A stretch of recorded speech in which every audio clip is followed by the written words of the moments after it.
ഈശോ മിശിഹായ്ക്ക് സ്തുതിയായിരിക്കട്ടെ. വിശുദ്ധ മത്തായി അറിയിച്ച സുവിശേഷത്തിലെ 21 അധ്യായത്തിൽ 18 മുതൽ 22 വരെയുള്ള വാക്യങ്ങൾ. ഈശോ വളരെ മനോഹരമായ ഒരു കഥ പറയുകയാണ്. പ്രത്യക്ഷത്തിൽ രസകരമെന്ന് തോന്നുന്ന ഒരു കഥ. ഒരു അപ്പന് 2 മക്കൾ. മൂത്തവൻ നല്ല പയ്യൻ, ഇളയവനും മോശമല്ല.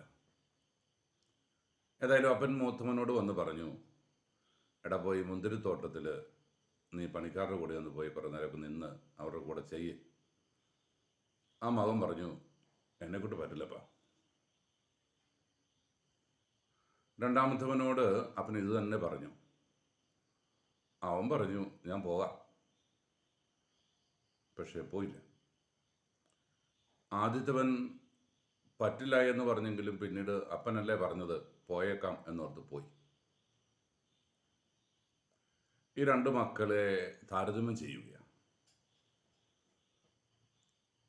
പ്രിയപ്പെട്ടവരെ, ഉറപ്പാണ് ഇത് നമ്മളിലേക്കാണ് വിരൽ ചൂണ്ടുന്നത്. ക്രിസ്തു മാർഗത്തിലൂടെ നടക്കാൻ ഹൃദയം കൊണ്ട് തീരുമാനിച്ചവരാണ് നമ്മളെല്ലാവരും. തമ്പുരാനെ അനുധാവനം ചെയ്യണം, അവൻ പറയുന്നത് പോലെ ചെയ്യണം, അവൻ ആഗ്രഹിക്കുന്ന പോലെ ജീവിക്കണം എന്നൊക്കെ പലവരും നമ്മളോട് പറഞ്ഞിട്ടുള്ളതാണ്. ഇതൊക്കെ കേട്ടിട്ട് ഏതെങ്കിലും ഒരു ക്രിസ്ത്യാനി ഞാനങ്ങനെ ചെയ്യില്ല എന്ന് പറയുമോ? എല്ലാം മൂളി കേട്ടു, ചെയ്തേക്കാന്ന് പറഞ്ഞു, പക്ഷെ ചെയ്യുന്നില്ല. മറ്റൊരു വിഭാഗമുണ്ട്, തമ്പുരാനെ അറിഞ്ഞിട്ടില്ല, കേട്ടിട്ടില്ല, കണ്ടിട്ടില്ല. അവർ ഈശോ ആരാണെന്ന് പോലും അറിഞ്ഞിട്ടില്ല. അവർ ഈശോയുടെ അടുക്കിലേക്ക് വരിക. അറിഞ്ഞിട്ടില്ലാത്ത, കണ്ടില്ലാത്ത തമ്പുരാനെ ഒന്ന് ചേർത്ത് പിടിച്ചപ്പോൾ തമ്പുരാന് വേണ്ടി ജീവൻ കൊടുക്കാൻ പോലും തയ്യാറാകുന്ന, തമ്പുരാന് വേണ്ടി സ്വജീവൻ വെടിയാൻ പോലും തയ്യാറാകുന്ന അക്കൂട്ടർ. അവരോടൊരു പക്ഷേ വചനം പ്രഘോഷിക്കപ്പെട്ടിട്ടുണ്ടാവും ഏതെങ്കിലും കാലത്ത്. താല്പര്യമില്ല. വചനത്തോട് ചേർന്ന് നിൽക്കാൻ അവർക്കന്ന് സാധിച്ചിട്ടുണ്ടാവില്ല. പക്ഷേ ജീവിതം മുഴുവനും സുവിശേഷമാക്കി മാറ്റിയവർ. നമ്മളിൽ ഏത് കൂട്ടത്തിലാണ് പെടുന്നത് എന്ന് ഗൗരവത്തോടെ ചിന്തിക്കാം. ചെയ്യാമെന്ന് പറഞ്ഞിട്ട് ചെയ്യാതിരിക്കുന്നവരാണ് ഏറെയും.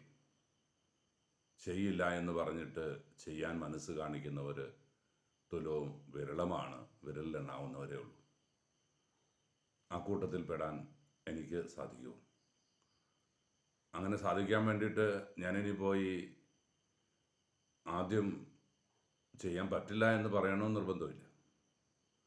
ഇന്ന് നമ്മുടെ മുമ്പിലൊരു ജീവിതമുണ്ട്. ആ ജീവിതം ദൈവഹിതമനുസരിച്ച് ജീവിക്കാൻ യേശുപിതാവും അമ്മയും ഈശോയും നമ്മളെ പഠിപ്പിച്ചത് അങ്ങനെയാണ്. നിന്റെ ഇഷ്ടം നിറവേറട്ടെ.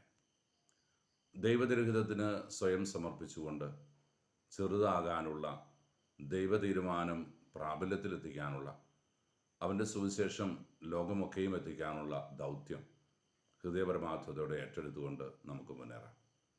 ഈശോ അനുഗ്രഹിക്കട്ടെ. കർത്താവ് മിശിഹായുടെ കൃപയും പിതാവായ ദൈവത്തിൻ്റെ സ്നേഹവും പരിശുദ്ധാരൂപിയുടെ സഹവാസവും നാം എല്ലാവരും കൂടി ഉണ്ടായിരിക്കട്ടെ, ഇപ്പോഴും എപ്പോഴും എന്നേക്കും. ആമേൻ.